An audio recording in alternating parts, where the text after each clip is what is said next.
happening to Heinrix? Ice covers the floor, walls and objects in the dimly lit room.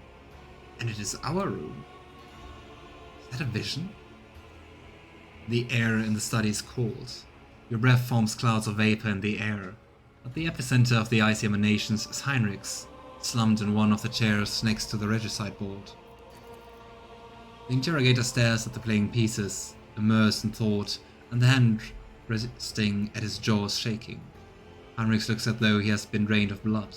The veins on his face stand out starkly against his pallid skin, and his cuff and collar glitter with a fringe of hoarfrost.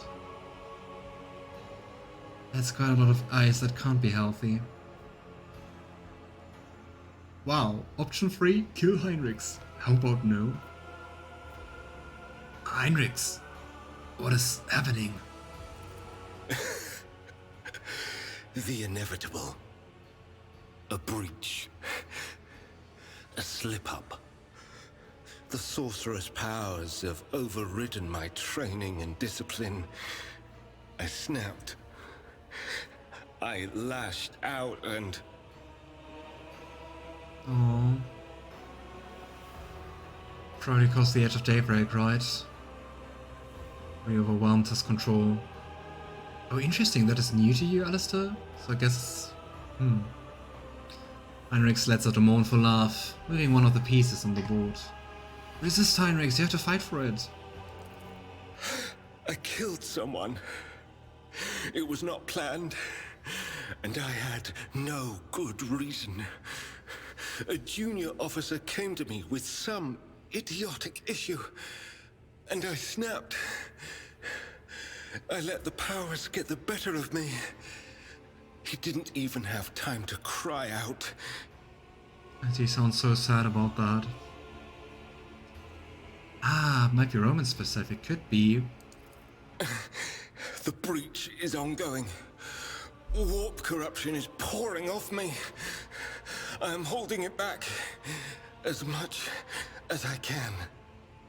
You watch the eyes around his legs begin to spread. It encases his knees, twisting in garlands of eyes around the legs of the table and the chair. Oh boy. Let's hope we can help him. You are not yourself. Not myself, no. No matter what move we make, it will lead to people getting hurt. Kamara, Achilles, Emelina. He falls silent for several Xavier. seconds. What was he hiding on Euphrates? What game was he playing? Unbeknownst to his own acolytes. Yeah, down with the Inquisition. If I'd paid more attention, had more self-control. But no. I allowed myself to be distracted.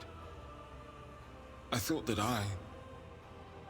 you, that we wouldn't get in the way of my mission. What? My work. But instead, I allowed myself to lose focus. You supplanted everything that once fully occupied my mind. But... oh. Is our relationship the cause for that slip up? I guess so, if you, Alistair, say this is Roman specific. But I thought this was a good thing. Zugzwang. Every subsequent move puts me in an even worse position. Me and the people I'm supposed to protect. But you also said it was one of the very few positive things in your life. Me. Yeah, toughness check 50. Difficulty modifier plus 60. Let's hope this works. And Edward tries to approach Heinrix. It worked. Oh boy. Unbearable cold surrounds your body. Clenching your teeth and fists, you take a step. And another. The air is thick with ice crystals that burn your lungs and skin, but you close the distance separating you and reach Heinrix's side. The interrogator's eyes have turned glassy. Blind to you and the pieces on the board, he's staring into eternity instead. His hands and face are frozen, as though the moisture in his body has turned to ice. I want to help you.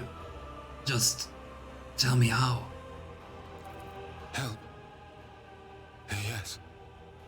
I remember. I came here because only you can help me. Only you. I was wondering why he was here like that. The word seems to pull Heinrix out of his trance for a moment. His entire body flinches.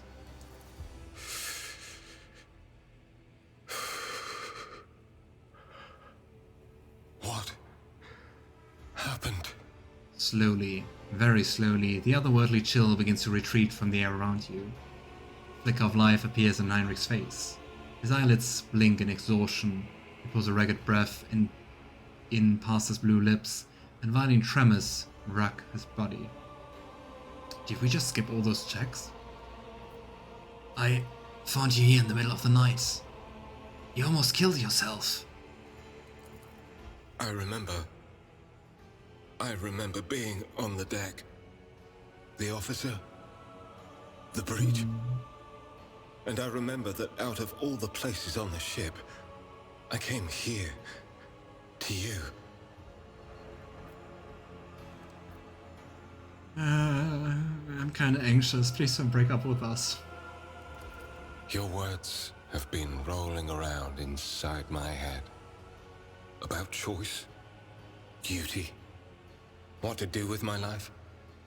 I don't know if it's a weakness or a spiritual defect, but Or just human. I don't want to give up the short span I have left, serving people who squander our lives like coins. Nice. I'm getting my hopes up a little. I did not know what happiness was until I held you for the first time. Oh. Either of us could die at any moment. And I don't want to spend any of the time before that moment apart from you. I'm leaving the Inquisition. Ooh. I swear my eternal loyalty to you. And oh boy, we actually got him to leave the Inquisition. I mean, I guess Kalkazar's actions also helped quite a bit with that. But hey, this could actually be a nice ending. I say very carefully. Whew.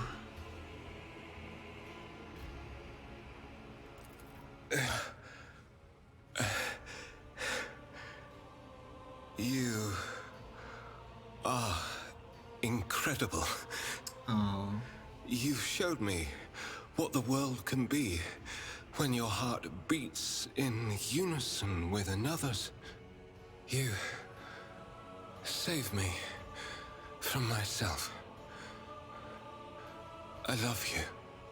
Oh. That melts my heart. Pun intended. I love you too.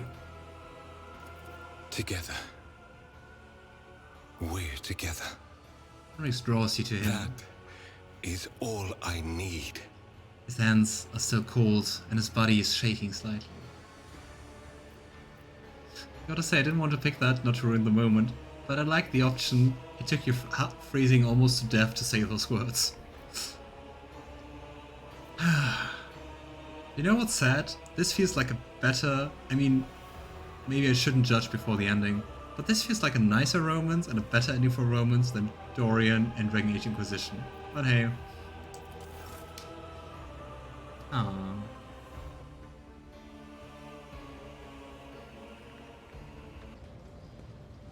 Ooh. Why is Ulfar topless? Oh boy, those are many ports. And also not a very relaxed pose to stand like that. Anyway. So, we meet again, Ulfar Thunderlung. Thorvald gives Ulfar a stern nod, then turns a steely gaze on you. Live long, rogue trader. Business has brought us to Yrliet. So I hope they're now going to share the information about the rest of his pack. The traces of Halbrand's encounter with Ulfar, rock-hard forehead, are still fresh on his face. The young wolf rests his hand on his axe. Greetings, brothers. What brings you here? Ulfar returns Thorbert's look with an equally fierce glare. For some reason, he has forgone his magnificent armor today and stands on the bridge clad in little more than the physical perfection inherent to any angel of the Emperor. So nice you, I gather. Live long, comrades. Fenris Yolda. I wonder if they take it as an insult. But I mean, Ulfar said we're almost part of the pack, so I guess.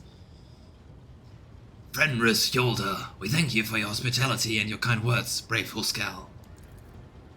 Thorbert's face breaks into a wide grin, his affected severity vanishing from his face. He rumbles solemnly. Brother Ulfar, you swore that you would stand for the honor of your pack on the baleful howl. Did you descend to Yrliet too with your brothers? Did you fight? Subordinate not tell you? That world my boots did tread, in fallen halls my victory cries I roared.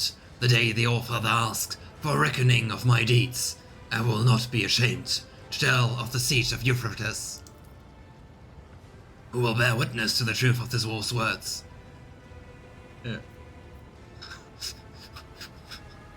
Option 2. What is happening?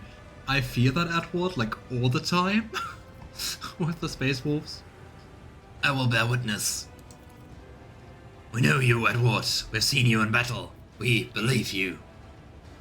I mean, Thorbolt could also bear witness, right? Anyway. Show us the scars, Brother Ulfar, that we may see the mark of your deeds in flesh. How do they even get scars? I mean, in this armor? I did not acquire my scars to show them off, Brother Thorbolt. Okay. Show the scars, brother. Show the scars. Just a Space Wolf way of saying strip. Thorbolt's cry is echoed by the other wolves, who bang their fists on their armor in time with the words. The ship begins to vibrate. And Edward looks more closely at Ulfar. Ulfar's decision to appear at this meeting without his armor suddenly makes sense. You're watching a ritual, and Ulfar's show of modesty is merely a part of the performance. Sounds hot, lots of topless guys staring at each other and looking at their scars. Yep. And Edward decides to go along with that and joins the chorus. Show the scars! Ulfar turns with ostentatious reluctance to let the light fall on the fresh marks he received on Yrliet too. He had no idea he had suffered such deep and grievous wounds. The crowd erupts in roars of approval. I just want to point out, he almost suffered no damage while we've battled. But anyway, Space Wolves prefer melee combat and generally with the biggest enemies possible. I mean, we went for a pretty big enemy, but yeah. Thorbolt raises his voice to shout over his brothers. Did you take a glorious trophy in that battle as a token of your valor?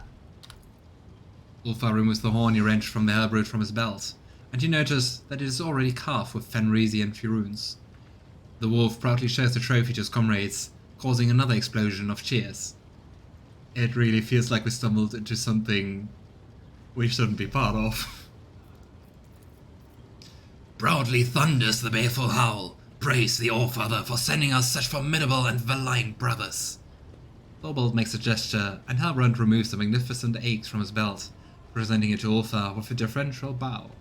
Accept from the Stormbiters this gift in honor of the battle that we fought shoulder to shoulder. Singer of fearsome sagas. Now we will have to look at that later. So, that's it. You're all best friends now. Of course, Rogue Trader. Ulfar's our glorious brother, and any one of us would gladly die for him. Do not seek to understand wolves. Only one born on Fenris can understand the nature of our friendship and our enmity. Sure. Okay. And the Stormbiters are my brothers. It has been an honor to hunt with you all.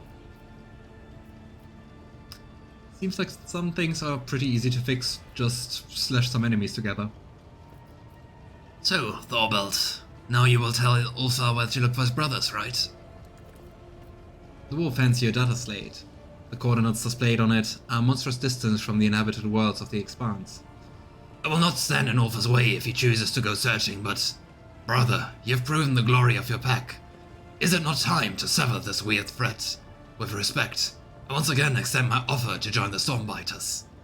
Which now seems to be like quite a different offer, because now it seems like out of respect and not out of patronizing and pity. The pack's celestial marks are resting in Thorvald's outstretched hands. Forgive me, brother, but I must decline your offer, though my heart fills with joy at the thought of fighting alongside you. Ulfar draws a knife adorned with scarlet runes and slices his palm. I, Ulfar Thunderlung, swear before the Black Mane and by the blood of Fenris that I will not cease to seek my pack until my own eyes behold them, alive or dead. Let's hope we can find some of them alive. It seems like it was quite some time ago that they vanished, so... I understand, brother. Thorvald sighs with regret. May Black Mane run beside your path. Fortify yourself, stroke your rage. I see that your heart is darker than the waters of the World Sea, so I ask you, take care that you do not join those of who we must not speak.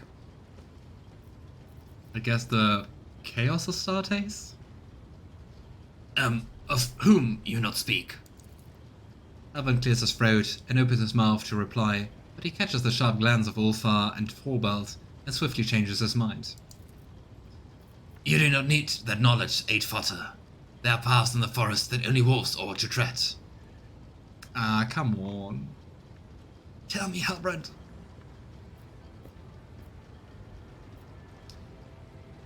So, Ulfar, give us a look at your new axe. Thorvald grins with pride as he looks upon the magnificent weapon. Our rune priest tempered it in the blood of the despicable world bearers who fell on Euphrates II. The blade is amelt with bone meal from the tooth of Fenrisian Kraken, and inscribed on it are the names of all the brothers of the Baleful Howl pack. Ah, that's actually really thoughtful. I guess for an Astarte, that's really cute. Law succeeded. You know that a name inscribed on a Fenrisian weapon can mean different things, whether than glorification of past heroes or commemoration of the fallen. Ulfar runs his finger over the symbols, lingering first on one name and then another. You're an expert in Fenrisian runes, but you can make out these two, Arnulf and Skjaldi. Thank you for the gift worthy of the Vargir, Ironhide. Ulfar tests the weight of his new weapon, and his face bears that satisfied expression seen only on the faces of true warriors who have found the perfect weapon for their hand. Neat. So, what now? Well, we should probably return to Ardrekka.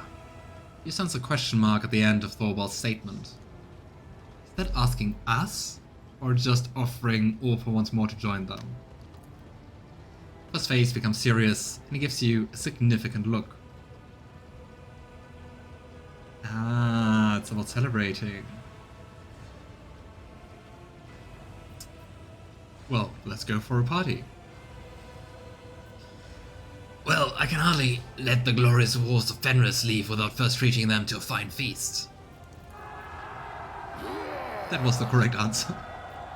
The wolves burst into shouts of approval, and someone with a gravelly voice starts singing a merry song. No doubt one about massacres and glorious deaths on the battlefield. I guess this party's going to be something else.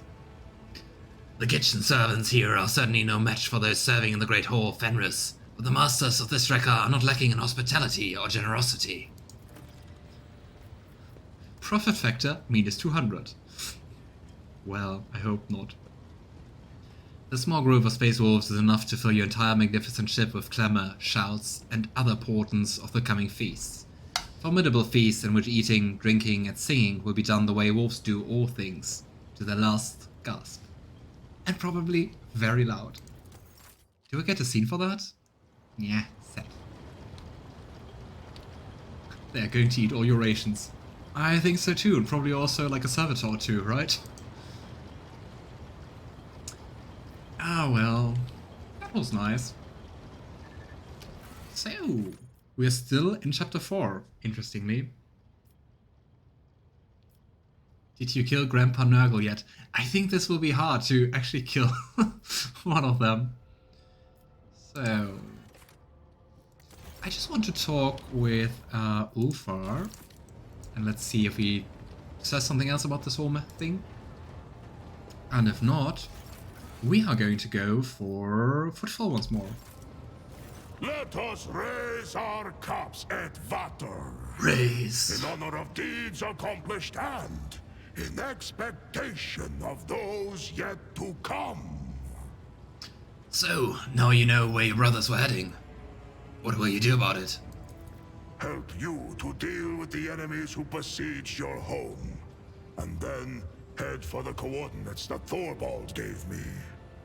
Well, I know, Edvater, that you are dauntless, and if I but say the word, you will join me in my seeking. Of course. But the place I will voyage to is a perilous one. Few can survive in it, and though duty leads me there, I do not want my debt to be paid with your blood. Oh.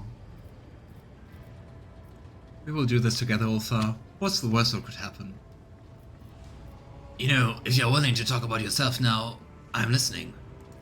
It is wise to hide one's past from a stranger, but shameful to hide it from a friend. Ask away. Yay, we are friends to a Space Wolf. I kinda expected that from Yrliet, by the way, as well. We could check on that, actually, right after this talk. So, we can get to know Ulfar a lot more and a lot better. I was wondering, how did you become an Astarte? I was a seafarer. Every spring we would go out onto the world sea and slay many armed krakens and ravenous sea drakes. And then the season of fire would come, and we would dock on Asaheim to battle for our clan's right to inhabit that land. I was young, but already fierce, and facing down foes twice my size. The chooser of the valiant, who had watched the fateful battle from the cliffs, deemed me worthy and took me to the Fang for healing. My clan was proud. Ah, so you aspire to become one, and then you're chosen to become a Space Wolf? Or in general an Astartes? I spent years in training before I passed through the dreaded gate of Mordkai, bowed on the runestones before both his heads, and walked into the Valley of Dreams. As for what I saw there, do not ask me. That is between me and the Death Wolf. The rune priest scoured my soul, but found it untouched by corruption. I returned, and I partook of the cup of Wolfen. The Canis Helix entered my blood, and the agony of transformation changed my body to resemble that of a beast. And my mind was drowned in the dark depths of bloodlust. Once again, there seem to be quite a lot of similarities to the making of witches. It doesn't really sound like something fun. My return from the dark was long and cost me greatly. When I stood in the hall at the Fang once more, the rune priests imbued my body with the remaining gene seed and implanted the necessary organs. But those trials were nothing compared to what I had already endured. I wonder how many of them even survive this whole procedure. Space Wolf selection process takes place late in life in most Space Marine chapters, and they generally pick the best survivors of the planet of Fenris. Huh. Maybe also to ensure that you actually survive this whole genetic manipulation and surgery and yeah.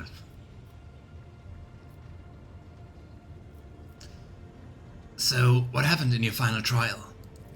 When I overcame the darkness of Wolfen in my soul, I set out for the Fang. Every neophyte must undergo a hunt during this journey. One might fight a fearsome wolf, another a sly snow worm. I crossed paths with a doppelgrendel, a cunning and rancorous spirit. I'm not sure if I messed things up because it's been ages, but didn't, like, at the very beginning, didn't we have a talk with Ulfar about, like, the worst creature on Fenris? And we answered with, like, a lore Imperium text, something about a Grendel or something? Doppelgrendel, twice as bad. Only the people of Fenris can become space wolves due to the Canis Helix implants.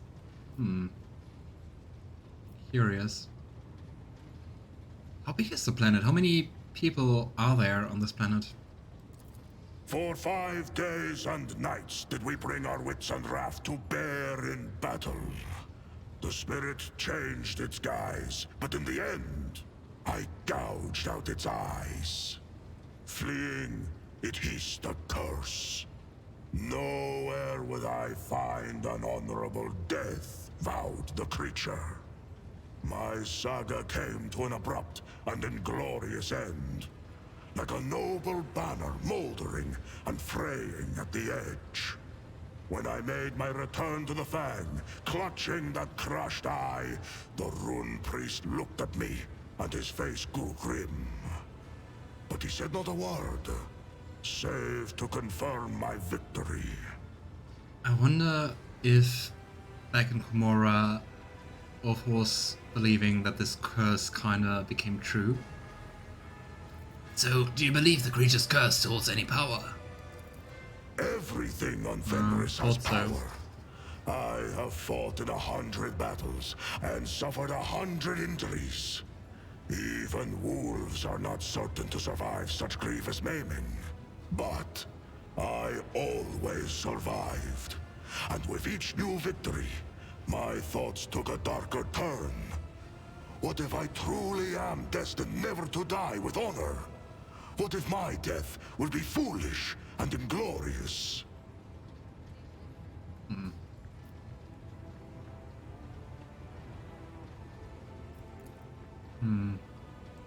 Each time I bury a brother, I secretly envy him. Pat, though I guess this would be more like patting the kneecap than patting the shoulder. Ulfar's mournful words land heavy, like cliff rocks cleaving off into the sea. His face darkens, and it resembles a grim idol hewn by primitive people. But, you know, what if it is not a curse, but a gift? A gift of long life and many great exploits. A gift straight from the seven hells! Okay. What is the valor of a deathless warrior worth? Where is greatness in the exploits of one who shrinks from death? When the wolf time comes and my fallen brothers march into the final battle, where will I be? Sitting alone in the Fang, beside a fire that went out long ago? Interesting, so they actually also can look forward to death. I guess that makes them really fearless. Huh.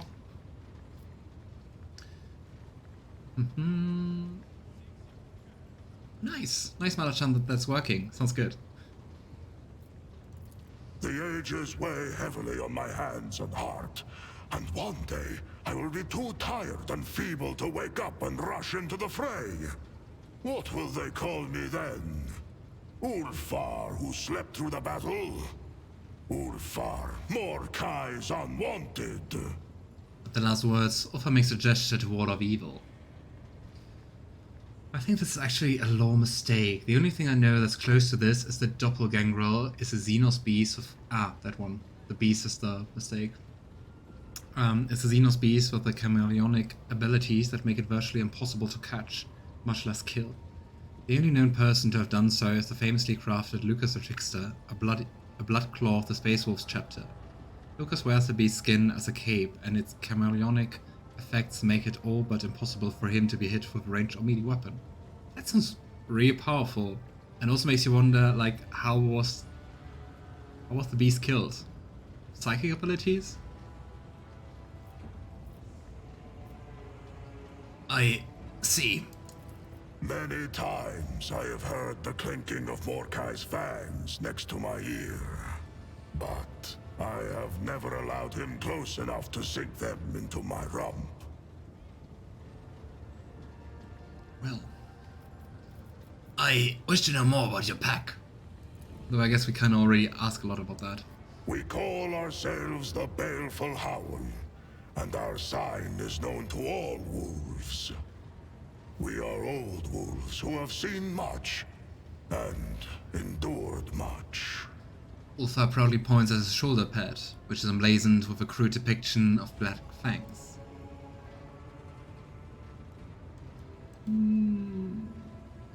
I don't know. I mean, this seems to be just the general Space Wolf symbol. Anyway. A shadow of disquiet dampens the warrior's boastful exuberance. This is the great Black Mane Wolf, patron of slayers and totem of our great company, the Black Manes. All know that we are fearsome and hungry for a struggle of war, that we are cunning, deadly, and show no mercy. Speak our name, and thunder rolls. Alright, Thunderlung. Ulfar points at the other shoulder pad, depicting a black beast head. He declares in the tone of one instructing. I mean, are those supposed to be the wolf fangs? Well, who knows? Even among the brothers, my pack are counted as the most rabid glory hunters. When we were young, we knew no taboos or limits to our pride. Years passed, and suddenly we are veterans. But our avaricious hunger for exploits is undimmed. The giant space wolf's words seem to radiate heat, as from a roaring fire on a winter's night. So, tell me about your path in the wolves. A complete accounting of all my deeds would land like an avalanche upon you. How old are you? I earned this mark of endurance when I slew a chieftain of an Aeldari tribe. He dealt me a serious injury, and the wolf priest said I would not survive it. But it has not killed me yet. 2 years I lay in a delirium after that battle. 2 years. Oh boy. When I awoke on Fenris, I set out for the wastes at once. And there I hunted a black-maned wolf and killed it with my bare hands. For that feat, I was granted the rank of Wolf Guard. That fearsome beast remains with me to this day, and I carry his furious spirit. Ulfar affectionately stroked the wolf fur laid across his shoulders. I really would love to know how old all the people around us are. We know that Cassia is quite young, but I think that's basically it. Like, how old is Abelard? And Jarl Ragnar carved this one when I beheaded a despicable sorcerer, the archdespot of Tyrannica II. Many brothers fell victim to him, and we do not sing that saga before mortals, for the preservation of their minds. Alas, I failed to behold my own glorious deed. My eyes streamed with blood, and I hunted down the sorcerer by scent alone. Imagine living on a planet called Tyrannica. Probably very nice to its people, this planet. Oh boy. And of my glorious victories there are many more. Besides, not for nothing did the Jarl grant me the accolade of Terminator. Terminator Ulfar. He proudly displayed the sigil on his chest, a stone seal in the shape of a wolf head on top of a cross. I don't see that on your armor. Which is kind of sad, especially when they describe that in that much detail, that they're not like accessories kind of matching that. Anyway. I have noticed your penchant for poetry. Oh no, is he answering with a song to that? I think so. Before becoming an Astartes, I dreamed of becoming a skald, a keeper of stories. At feasts, I often sing of my brother's exploits. Thousands are stored in my memory. When I am near, wolves fight even more ferociously, for they know their deeds will be immortalized. Ulfar is a bard. One of the tech priests theorized that our songs contained hidden psychometric codes to increase courage. He is a bard. Nice. Maybe there is such a thing in other places. But on Fenris, our sagas are spun from memory, from respect, from pride. More than words stringing, a secret weaving. Magic in its marrow. Not to ear nor mind, speaks the saga. Its spell sounds deeper strike, and the heart hearkens. I now want to play an Astarte bard. More of a Skald, a Nordic bard. True. Bard was mostly referencing to D&D terms, but of course you're absolutely right. So, your brothers call you Thunderlung now. That is my moniker, yes. And a nice one. My voice knows no fatigue, whether fighting or feasting. I can recite the glorious sagas and terrify foes with my battle cry for hours. Oh, this fine name was given to me by my loyal friends, Arnulf Bloody Axe and Skjaldi Twice Thinker. Ah, so you didn't get that one, like, in the scene we just witnessed? But, like, actually quite a long time ago, and they just called him by a denouncing nickname. Oh. So, Friends of the Night, if you were part of the Space Wolves, what do you think your moniker would be? Asking the real questions. Ah, interesting. Tell me about Arnulf and Skjaldi. The bonds between us were many. Arnulf was my sworn brother. It was he whom I faced down in a battle where the chooser of the Valiant noticed me. Arnulf too was deemed worthy. We went from bitter foes to setting aside the enmity between our clans and becoming close friends. Seems to be a Space He Wolf gave me this thing. blade to show that the past was forgotten. Quick to laugh was Arnulf, and fearsome in a fight. Almost as fearsome as me. Yeah, looking at the other Space Wolves seems to be like their thing. Hate each other, fight together, be best friends. Skjaldi Twice Thinker. Well, he was What sent a to us by moniker. the Allfather to see that we did not meet our deaths as young pups. He had enough thoughts in that head of his to make do for me and Arnulf both. It was Skjaldi who taught me to compose verses. The spirits prized his wisdom, and the runes hearkened to his voice. When the Xenos took me prisoner, Arnulf caught up with them and slew a score of them with his fine axe. And Skjaldi called down a storm so mighty that the abomination's jet bikes were whipped into the wind's furious currents like leaves. But even that was not enough to take them all. We were captured. Tarvantius took Skjaldi first and turned his body into something unthinkable. Then he took Arnulf, and during the many hours of torture, my brother's only response to the freak was a disdainful laughter. And then he fell silent. What a horrible way to die at the hands of Tarvantius. And I mean, I guess also horrible to Space Wolf, because you want to die with glory in battle.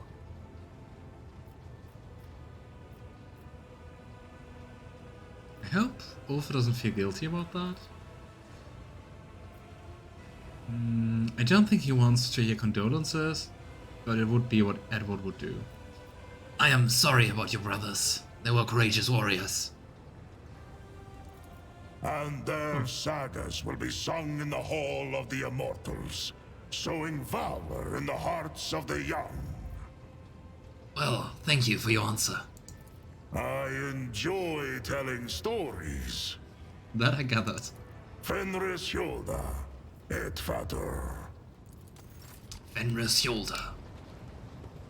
Alright, let's see if we can get Yrliet to open up a little bit more. I mean, we completed her questline, I think.